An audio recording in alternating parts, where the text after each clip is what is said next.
यो नीति तथा कार्यक्रम सम्माननीय राष्ट्रपतिजीको मुखबाट आज संसदमा सुन्दै गर्दा मलाई कोरोना संक्रमणबाट नेपाल प्रभावितै नभएको र यसले प्रभावित गर्न पनि नसक्ने सरकारले पहिलो पृष्ठमा घोषणा गरिदिएको भए हुन्थ्यो भन्ने लाग्यो। यो गएको वर्षभन्दा 1 घण्टा करिब 10 मिनट लामो नीति तथा कार्यक्रमको आज वाचन भएको हामीले सुन्यौं र मैले थाहा पाएसम्म मेरो जानकारीमा भएसम्म यो प्रजातान्त्रिक कालमा सबैभन्दा बढी शब्दहरूले भरिएको नीति र कार्यक्रम हो। यो वर्ष सरकारले सबै कुरा गर्छु भनेको छ। यो वर्षको सङ्कट यसरी सुरु भइसक्यो र सङ्कटग्रस्त हामी भइसक्यौँ, उन्मुख मात्र होइन र हामीलाई कहाँ पुग्छ भने थाहा नभएको यो बेलामा यतिखेर यो सबै कुराहरूसँग कुनै पनि सरकार नराखेको ढङ्गबाट जसरी आएको छ, यसबाट यसको तयारी के छ, उसको सोचाइ के छ, उसले कहाँ पुर्याउँछ भन्ने कुरालाई प्रश्न बनाउँछ। यसले हामीलाई थप निराश पनि बनायो र यो कुनै तयारी बिनाको अवस्थामा छ भन्ने कुरा पनि दर्शायो। सीमा विवाद पनि यही बिचमा आएको छ। राष्ट्रियताको लागि सबै दलहरू पनि एकै ठाउँमा आएको अवस्थामा नीति तथा कार्यक्रमले त्यसलाई दिगो समाधानको लागि के खोजेको छ? यस्तो चाहिँ हेर्नुहोस्, यो विषयहरूको सन्दर्भमा केही कुराहरू आएको छ, तर मलाई लाग्छ नीति तथा कार्यक्रममा मुख्य रूपमा अहिले यतिखेर आउने भनेको एउटा विश्वास हो, होइन, एउटा भरोसा हो, नागरिकलाई आश्वस्त गर्ने हो। एकातिर हामी देशभित्रको कोरोनाको यत्रो सङ्कटमा छौँ, अर्कोतिर यो खालको खुला दादागिरीको बिचमा छौँ, होइन। यसले हामीलाई आश्वस्त पनि बनाएन, यसले हामीलाई आशावादी पनि बनाएन। सम्भव छ र फेरि उहाँले जुन ढङ्गको सुरुमा आफ्नो यति धेरै आत्मप्रशंसा गर्नुभयो, सबै ठिक थियो, अर्थतन्त्र पनि ठिक थियो, सुशासन पनि ठिक थियो, भ्रष्टाचार पनि थिएन, अन्तर्राष्ट्रिय सम्बन्ध राम्रो थियो भन्नुभएको छ। अब त्यही नै हो भने जो 2 वर्षको अनुभवले देखाएको छ त्यो सत्य होइन। त्यसले पछि जुन उहाँले सपना बाँड्नु भएको छ, क्षेत्रगत रूपमा कतिपय राम्रा कुराहरू पनि छन्, तर उहाँहरूको त्यही प्रकारको एउटा अवस्तुवादी मूल्याङ्कन आफूप्रति रहिराख्यो भने संरचनात्मक सुधार नगरिकन, प्रशासन यन्त्रमा आमूल परिवर्तन नगरिकन, भ्रष्टाचारलाई पूर्ण रूपले नरोकिकन र अहिले राज्य सत्तामा दोहन गर्नकै निम्ति सत्तामा जाने जुन प्रवृत्ति छ त्यसलाई परित्याग नगरिकन उहाँले भन्नुभएका कुरा कार्यान्वयन हुन चाहिँ सक्दैनन्। फेरि यति लामो नीति र कार्यक्रम जो संहितामा गइसकेपछि थुप्रै झिनामसिना कार्यक्रम पनि भनिएको छ जुन प्रदेश र स्थानीय तहमा आउँछन्। त्यस हिसाबले पनि यो संहिताको मर्म विपरीत पनि छ। त्यसैले पनि मैले अहिले ट्विटरमा भनेको के हो भने सबै थोक गर्छु भन्यो भने त्यसको अर्थ केही पनि गर्दिनँ भन्ने हुन्छ। उहाँको नियत राम्रो होला, म दोष दिन चाहन्न, तर यो कार्यान्वयनमा जाँदैन र अन्त्यमा जुन उहाँले भन्नुभएको छ तीव्र आर्थिक वृद्धि दर हासिल गरेर नेपाललाई यो चाहिँ सुखी र समृद्धिको दिशामा लाने छ भन्नुभएको छ। जबकि आर्थिक वृद्धि दरै अन्तर्राष्ट्रिय 1% भन्दा तल झर्छ भनेको छ। कसरी आर्थिक वृद्धि दर तीव्र हुन्छ? त्यसैले यो चाहिँ एक प्रकारको झुटको पुलिन्दा जस्तो भयो। यो अत्यन्त दुःखद अवस्था भयो। आत्मसमीक्षा गर्नुपर्थ्यो, गरिएन र कतिपय राम्रा कुराहरू पनि त्यसमा बिराएर गए। त्यसैले यो नीति र कार्यक्रम निराशाजनक छ। आगामी दिनमा पनि देशको अवस्था उही नै रहन्छ। त्यसैले म यसमाथि चिन्ता व्यक्त गर्न चाहन्छु। कस्तो आउनु पर्थ्यो त?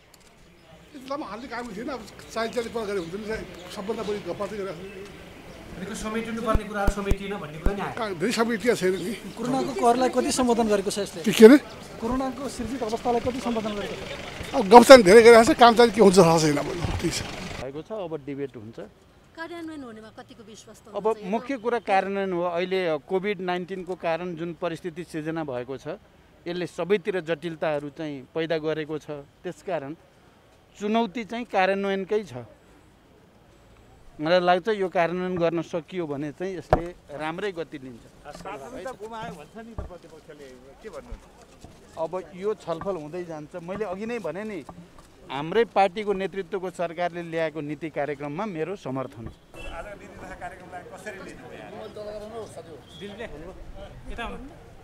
यो त कस्तो देखियो भने नेपालको इतिहासमा सबभन्दा लामो कर्मकाण्डी नीति कार्यक्रम देखियो। देश एकातिर छ, सङ्कट एकातिर छ। यो नीति कार्यक्रम के हो? यो बिरबलको खिचडी जस्तो सबै थोक त्यसमा देखिएको राखिएको। के भन्छ यो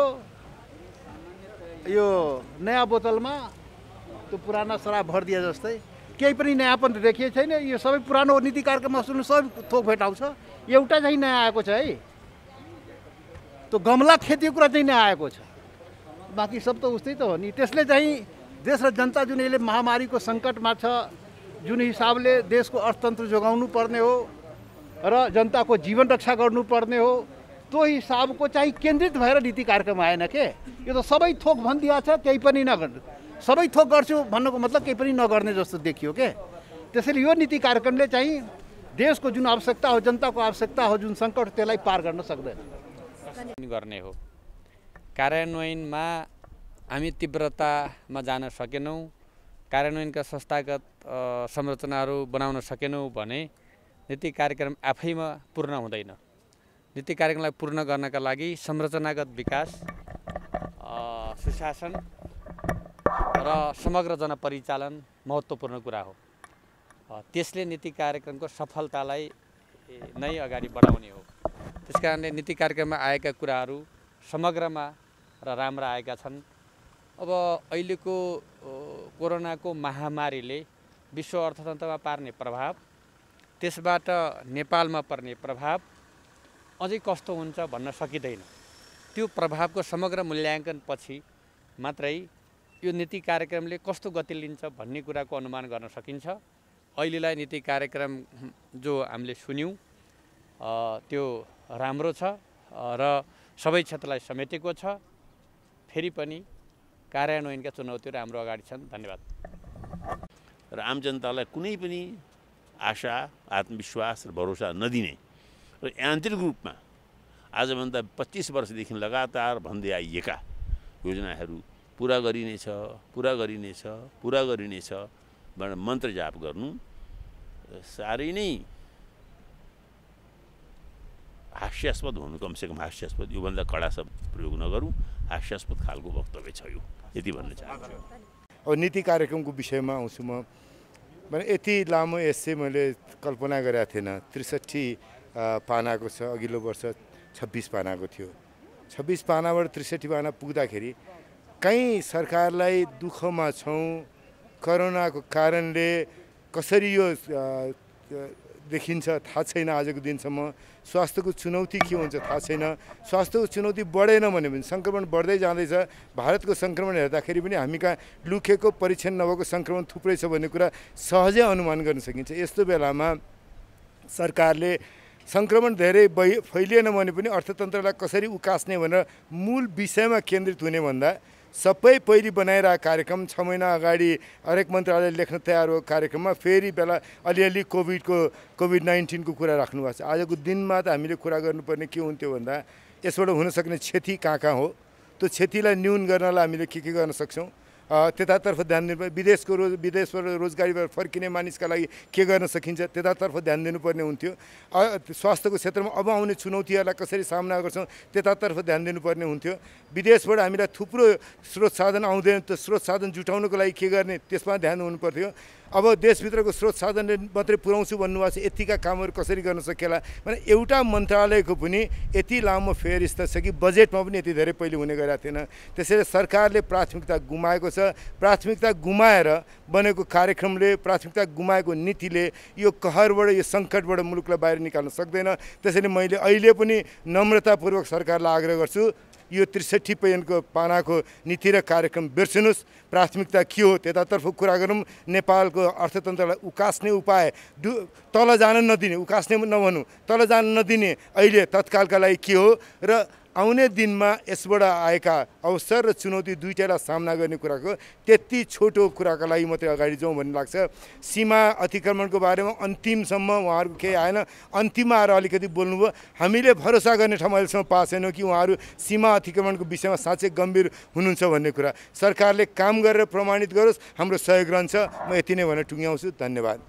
भ्रष्टाचार निर्मूल गर्ने, नियन्त्रण गर्ने प्रतिबद्धता अत्यन्तै कमजोर छ र खास गरी अब यो कोभिड-19 पछि जुन ठुलो सङ्ख्यामा बेरोजगारी समस्या उत्पन्न हुन्छ, किन वैदेशिक रोजगारीमा रहेका लाखौँ मानिसहरू फिर्ता आउन सक्ने अवस्था छ। त्यसकारणले रोजगार प्रवर्धनका कुनै ठोस कार्यक्रमहरू देखिएन। आयात प्रतिस्थापन गर्ने र निर्यात प्रवर्धन गर्ने खालका कुनै कार्यक्रमहरू छैनन् र समग्रमा भन्ने हो भने यो नीति तथा कार्यक्रमले आशा जगाउने काम गर्न सकेन। जनतालाई चाहिँ यसले आशा जगाउँदैन र अरू कार्यक्रमहरू विगतकै कार्यक्रमहरूको निरन्तरता छ। धन्यवाद। भाइरसको यो महामारी कारणले विश्व नै प्रताडित भएको छ र नेपालमा पनि यो दिनानुदिन सङ्क्रमित सङ्ख्या बढिरहेको अवस्था छ र यो नीति कार्यक्रमले यो महामारीको रोकथाम नियन्त्रणलाई फोकस गरेका छैन। यो गत वर्ष जस्तो खालको नीति कार्यक्रम थियो त्यसैको चाहिँ नि यो पहिलो वर्ष दोस्रो वर्ष तेस्रो वर्षको तेस्रो भाग जस्तो आएको छ। त्यसले यसले नेपाली जनताको रक्षा गर्न सक्दैन। त्यसकारणले जस्तो खालको संवेदनशीलता र गम्भीरता सरकारमा हुनुपर्ने हो, खास गरेर यो शताब्दीकै सबभन्दा ठुलो चाहिँ महामारीको खिलाफमा नेपाली जनतालाई रक्षा गर्नका लागि सरकारको नीति र कार्यक्रमको केन्द्र नै कोरोना भाइरस महामारीको रोकथाम नियन्त्रण र यसको प्रभाव र दुष्प्रभावलाई चाहिँ रोक्नका लागि हुनुपर्ने थियो। जस्तो आशा चाहिँ नि हामीले गरेका थियौँ, नेपाली जनताले जस्तो खालको आशा गर्नुभएको छ त्यस्तो खालको आएन। कतिपय अवस्थामा त स्वास्थ्य पूर्वाधार लगायतदेखि सीमा सुरक्षाका कुराहरू जुन किसिमले समेट्नुपर्ने समेट्न सकेको छ। होइन, स्वास्थ्य पूर्वाधार एउटा चाहिँ नि दीर्घकालीन योजनाहरू भयो, एउटा चाहिँ नि अल्पकालीन हो कि भोलिदेखि नै भयो नि, अहिले नै जुधिरहेको छौँ नि त हामी। त्यसको लागि त यो अब आशङ्कित मान्छेहरूलाई क्वारेन्टाइनमा राख्नु पऱ्यो, आइसोलेसनमा राख्नु पऱ्यो। अब क्वारेन्टाइनमा चाहिँ उचित चाहिँ व्यवस्थापन भइरहेको छैन, क्वारेन्टाइनमा राखेका मान्छेलाई खाना खुवाउन सकिरहेको छैन। त्यस्तै यतापट्टि आएर चाहिँ तपाईँलाई आइसोलेसनको चाहिँ बेडहरू भरिसक्यो। एउटा हस्टेलमा चाहिँ नि एउटा मान्छे बिरामी देखिने बित्तिकै हस्टेल नै चाहिँ लक गरे अवस्था थियो हिजो। त्यसले गर्दाखेरि यो जुन ढङ्गले यो महामारीलाई, यो भाइरसको चाहिँ प्रभावलाई, दुष्प्रभावलाई सरकारले संवेदनशील रूपमा लिनुपर्ने त्यो लिएको छैन। यसले सीमा सुरक्षाको बारेमा के बोलेको छैन नीति? सीमा सुरक्षाको बारेमा बोलेको छ, त्यो पनि अब सरकारको नीति र कार्यक्रममा सीमा सुरक्षा बारेमा जुन सैद्धान्तिक कुरा आएको छ त्यो पोजिटिभै छ। तर अब त्यसलाई उहाँहरूले गर्न सक्नु पऱ्यो। खास गरेर अब भारत र चीनले हाम्रो भूभागमा चाहिँ नि अब बाटो बनाउने जुन सहमति गरे, नाका खोल्ने जुन सहमति गरे, त्यो सहमति अन्तर्गत चाहिँ नि तपाईँलाई त्यो दुईटा देशको चाहिँ सहमतिलाई नै हामीले अस्वीकार गरे हो। र अस्वीकार गरिसकेपछि हाम्रो भूभागलाई चाहिँ नि हामीले त्यहाँ भारतलाई चाहिँ बाटो बनाउन दिने या भारतले अतिक्रमण गर्दा पनि हामीले सहेर बस्ने कुरै छैन। जस्तो कृषि र रोजगारी सिर्जना गर्ने सन्दर्भमा पनि केही बोलेको देखिन्छ। यो सन्दर्भमा चाहिँ होइन, कृषिलाई त कस्तो भने तत्काल कृषि चाहियो के, अहिले चाहिँ तपाईँलाई उत्पादन घटे। अहिलेको आवश्यकता र अहिले हामीलाई अर्थात् नेपाली जनतालाई जे कुरा चाहिने थियो त्यो कुरो चाहिँ यो नीति तथा कार्यक्रमले दिएको छ। र अहिले हाम्रो विशेष गरेर अहिले पहिलो प्राथमिकता भनेको कोरोना भाइरस विरुद्धको लडाइँ, जसलाई हामीले कोरोनाको रोकथाम तथा नियन्त्रणको निम्ति जुन कामहरू गरिरहेको छ यसलाई प्राथमिकतामा राखेर अगाडि बढेको अवस्था छ। र अरू हाम्रो अर्थात् नेपाली जनताको लागि आवश्यकता अनुसार सबै विषयहरूमा बुदागत रूपमा त्यो कुराहरू आएको छ। र समग्रमा भन्नुपर्दा यो नीति तथा कार्यक्रमले नेपाली जनताको भविष्य र नेपालको निम्ति एउटा सुनौलो दिन आउनेछ भन्ने कुरा हामी अपेक्षा गर्न सक्छौँ र हामीले यसरी नै अपेक्षा गरौँ। सम्पूर्ण हिसाबले पूर्ण छ भन्न खोज्नु कुनै कम कमजोरी छैन। अब केही कुरा त अब अझै पनि हामी छलफल हुन्छ। अब 3 दिनको लागि अर्थात् यो 4 गते, 5 गते, 6 गते हामी 3 दिन फेरि छलफल गर्छौँ। अब छलफल गर्दाखेरि केही कुराहरू त्यसमा थप्नुपर्ने भयो भने, त्यसलाई परिमार्जन गर्नुपर्ने भयो भने आवश्यकता अनुसार त्यो हुन्छ नै र त्यो भइसके पछाडि पूर्णता प्राप्त गर्नेछ र नेपाली जनताले खोजे जस्तो समय आउनेछ भन्ने नै हो। अन्त्यमा यहाँलाई एउटा लिम्पिया धुरा कालापानी लगायतको सीमा सुरक्षाको विषयमा बहुत चर्चाको विषय छ, त्यसलाई नीति कार्यक्रमले कसरी समेटेको छ, कस्तो रूपमा?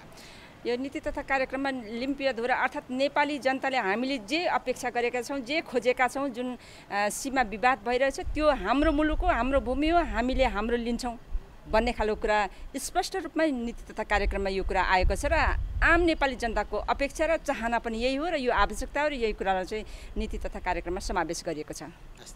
अहिले कोभिड-19 को विषयहरू छ, सबै चिज राम्रो आएको छ। तर हाम्रो के छ भने यसमा कि यसलाई कार्यान्वयन छिटोभन्दा छिटो कति सक्दो छिटो हुन्छ त्यसमा चाहिँ फरक चाहिँ त्यहाँबाट हुन्छ किनभने हरेक साल आउने लिखित हुने तर कार्यान्वयन धेरै चाहिँ भएको छैन। मेरो यसमा के छ भने अहिले आएको छ तर जे जरुरी छ जे चिज जस्तो आयो कि विदेशमा अलपत्र परेको नागरिकहरूलाई पनि हाम्रो दायित्व ल्याउने उहाँहरूलाई छिटोभन्दा अहिले जुन कोभिडको समस्या छ त्यसमा आफ्नो नागरिकलाई कसरी सुरक्षित गर्ने त्यसमा चाहिँ बढी बजेट खर्च गर्नुपर्छ र अर्को जुन अब रोडको पुलको सबै आयो त्यो त हरेक सालको यो चिज हो तर अहिले जुन समय छ अलि फरक छ।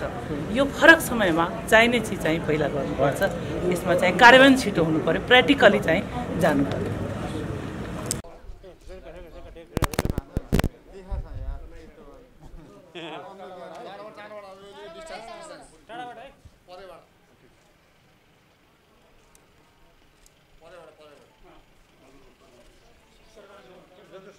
आजको सरकारले ल्याएको नीति तथा कार्यक्रमलाई प्रतिपक्षले कसरी लिएको छ? यो खण्ड कापी भन्ने हुन्छ यो यति लामो कहिले आएकै छैन। यो प्रधानमन्त्रीले यति लामो गराउनु भएको छ। यसबाट कार्यान्वयन हुने अपेक्षा के कति लिनु भएको छ गर्नु